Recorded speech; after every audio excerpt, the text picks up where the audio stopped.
Assalamualaikum warahmatullahi wabarakatuh.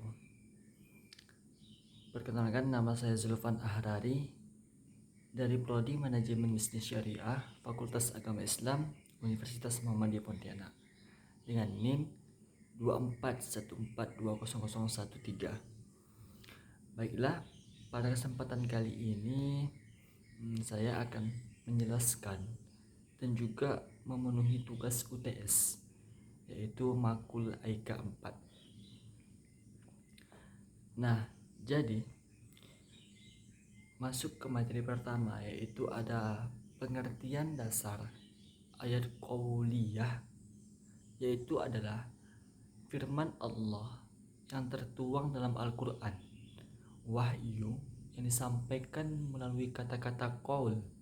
Apa itu qaul? Yaitu ucapan dan juga firman. Sedangkan ayat kauniyah adalah tanda-tanda kebesaran Allah yang terwujud di dalam semesta.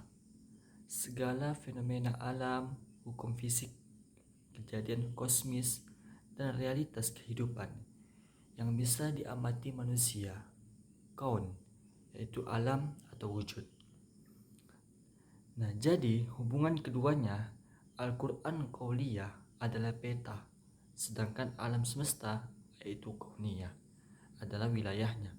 Keduanya saling membenarkan dan juga saling menjelaskan bahwa Allah menurunkan firman agar manusia bisa memahami alamnya, dan alam diciptakan sebagai bukti nyata kebenaran firman-Nya. Nah, selanjutnya yaitu yang kedua, yaitu memilih pemimpin menurut ketentuan Allah Subhanahu wa taala. Nah, di sini ada ayat qauliyah. Apa itu ayat qauliyah? Yaitu dasar firman Allah. Nah, di sini dijelaskan di dalam Al-Quran surah An-Nisa ayat 58. Nah, Allah memerintahkan menunaikan amanah kepada yang berhak dan menaati ulil amri, pemimpin, selama tidak bertentangan dengan perintah Allah Subhanahu wa taala. Nah, di sini juga dijelaskan di dalam Al-Quran, di dalam Al-Quran surah Al-Maidah ayat 51. Allah melarang menjadikan pemimpin dari kalangan yang secara akidah berseberangan dan berpotensi melemahkan komunitas muslim. Nah, itu sangat dilarang oleh Allah dan dijelaskan di dalam Al-Quran. Nah, sedangkan di dalam ayat kauniyah, yaitu realitas di alam dan juga sejarah. Nah, sejarah peradaban Islam membuktikan ketika umat memilih pemimpin yang amanah, adil, dan bertakwa, seperti era Khulafaur Rasyidin. Nah, peradaban berkembang pesat, masyarakat sejahtera, dan keadilan ditegakkan. Nah, sedangkan sebaliknya, ketika pemimpin dipilih atas dasar kepentingan etnis sempit atau kekuatan materi semata, alam sejarah memperlihatkan kehancuran, konflik, dan juga kemunduran. Nah, ini adalah sunnatullah yang berlaku di alam sosial manusia, hukumnya kauniyah.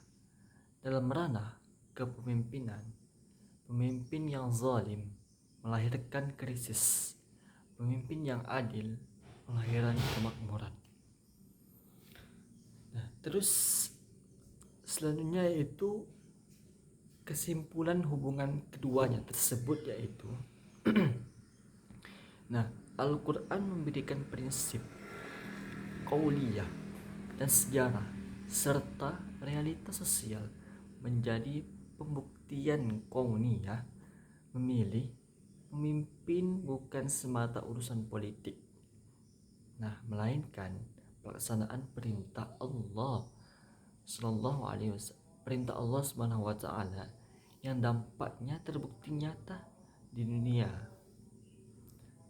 Nah, selanjutnya yaitu ada yang ketiga, itu fenomena alam yang dijelaskan Allah Subhanahu wa taala di dalam Al-Qur'an.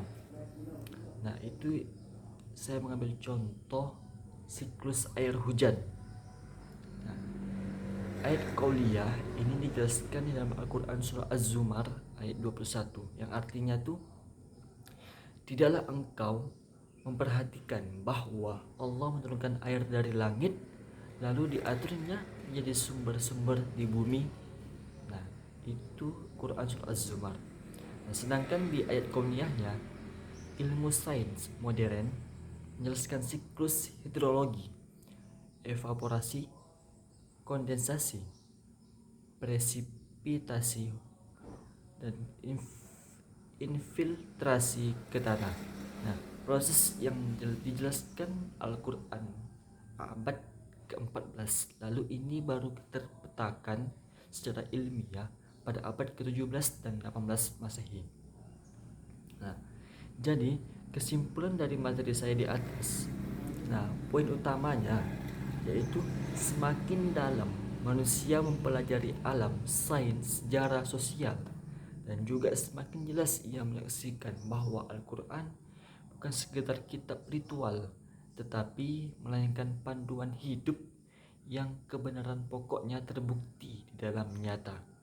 Ini sekaligus menjadi hujah argumentasi kebenaran Islam yang bersifat universal dan lintas zaman.